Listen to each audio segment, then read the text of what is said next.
Dear students, this is an online lecture on computer programming and computational techniques.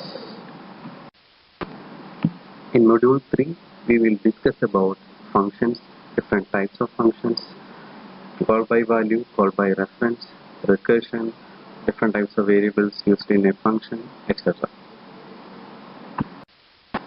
We are starting the topic functions in C++. So what is a function first?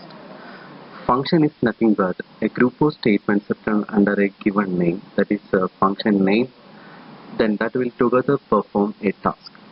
So every C++ program has at least one function, that is our main function. A function contains mainly three parts: a declaration part, definition part, and function call. A function declaration tells the compiler about the function's name, return type, and parameters. A function definition provides the actual body of the function. There are mainly two types of functions: built-in functions or library functions. Second type is user-defined functions. The first type of function is built-in function. A built-in function is a function which is already defined in the C++ library. We just want to access that function. No need to write function by ourselves. There are many functions already defined in C++ library. We just want to call it for getting the result. This includes functions for file access, functions for mathematical computations, functions for graphical operations, functions for memory management, etc. A library function is accessed simply by writing the function name followed by a list of arguments. And header file of used function should be included with the program. This is an example of built-in function. The built-in function used here is sqrt, and the parameter passed into that function is number. This built-in function sqrt is defined in the library CMAR, which is included in the beginning of the program.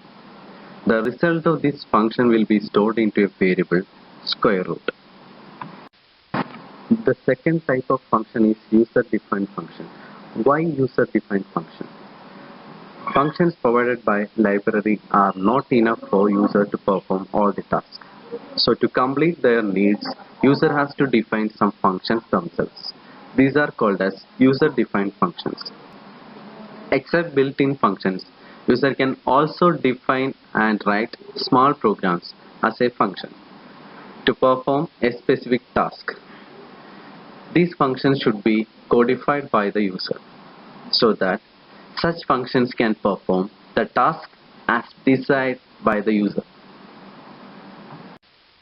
When we write a user-defined function, it has mainly three parts: function declaration, function definition, and function call. This is the way to write a C++ program with a user-defined function. Here you can see that the function declaration part is written before the main function. Example, int add of int comma int. That is the function declaration part. Then inside the main function you can see that sum equal to add of num1 comma num2. The function add of num1 comma num2 is called as function call. It contains two parameter values, num1 comma num2. They are called as actual parameter values. Then function definition is written after the main function. Here you can see that the format for writing a function definition: int add of int a comma int b. Here you can see that two parameter values a comma b. A and b are called as formal parameters. So when you are executing a task, the actual value in num1 and num2 will be assigned to formal parameters a and b. Then the task is performed inside the function add, in the function definition part. Then the result will be returned back to the function call in the main function, and the result will be assigned to variable sum. Next, we will discuss about how to write a function declaration and what is the significance of function declaration. A function declaration tells the compiler about the function name and how to call the function. The actual body of the function can be defined separately, that is inside the function definition. A function declaration has mainly three parts. A return type is there, function name is there, and the parameter list is there. So you can see an example. In that example, int is the return type of the function and add is the function name, and a and b are the parameters. Next, we will see how to write a function definition. A function definition actually contains the body of the function, that is the set of statements to perform a specific task. Then how to write a function definition? So this is the way to write a function definition. A return type is there, function name is there, parameter list is there. Inside that one, we are writing the code for executing the task.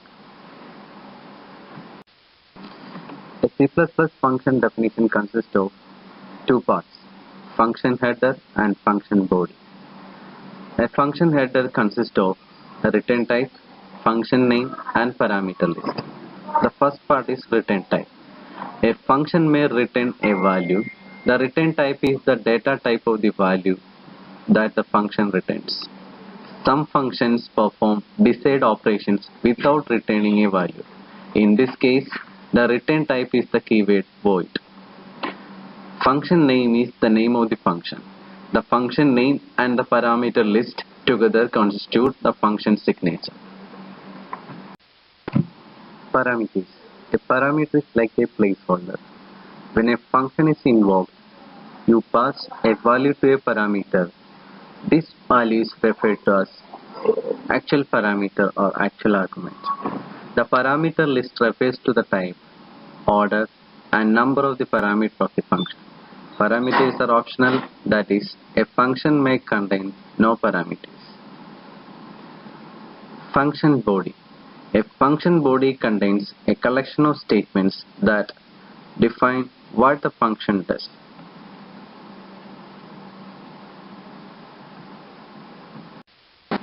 This is an example of function definition for adding two numbers. So how to write a function definition for adding two numbers? The function name is add and the return type is int. And inside the function add, we have two parameters a and b. They are called as formal parameters. Then inside that function name, we have to define the variable for storing the result, that is int add. Then for performing the task addition, we have to add a plus b. Then store the result in variable add. Then finally we have to return the result back to the function call in the main function. The third part of the user-defined function is function call. The first two parts we have already seen, that is function declaration and function definition. To use a function, we have to call or invoke that function. When a program calls a function, program control is transferred to the called function. A called function performs defined task, and when it returns statement is executed, or when its function ending closing brace is reached, it returns program control back to the main program. Example, when you call a function add with actual parameter values num1 and num2, the control will pass to the function definition of add function. Then the task is performed inside the function definition and return the result back to the main program. This is an example of how to write a user-defined function. In this example, we will see how to add two integers using functions. So to write a user-defined function, first you have to declare that function. For declaring the function, you have to write return type first, function name, then parameter list inside the bracket. That you have to write before the main function. So here you can see that a function called add with return type integer and the parameter values integers are declared before the main function. Then inside the main function, we will call the function. So for that purpose, we have to pass actual parameter values. So I have to define variables for storing the actual parameter values. Here I declared num1 and num2 for storing the actual parameter values. Then result is stored in some variable. So I have to declare that also in the beginning. Then I will accept two integer values from the user that is stored in num1 and num2 variable. Then I will call the function arg by passing the variable num1 and num2. They are actual parameter values. Then the control will pass to the function definition written after the main function. Inside the function definition of arg function, we have two formal parameter values a and b. So the actual parameter values num1 and num2 is assigned to formal parameters a and b. Then the addition of that two values will be done inside the function definition. Then the result is stored in arg variable. Then at the end of the function we will return the result arg to the main function. Then that result will be assigned to a variable sum. Then it will be displayed. Next we will see what are the advantages of function. The first advantage is you can divide your program into different logical blocks.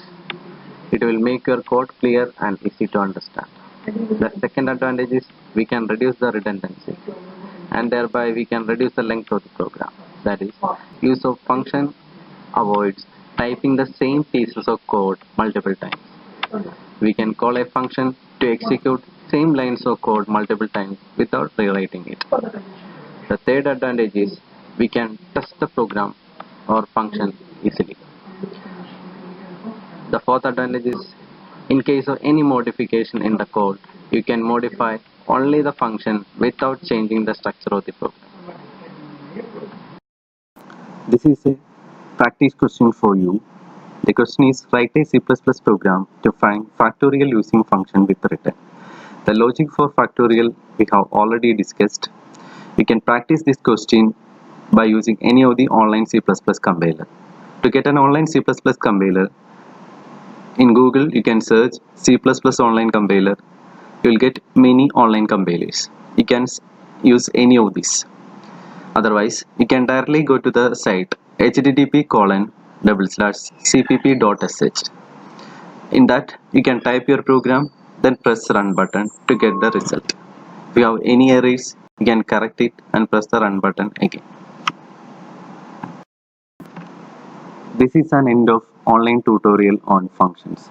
In the next online tutorial, we will continue with call by value and call by reference. Thank you.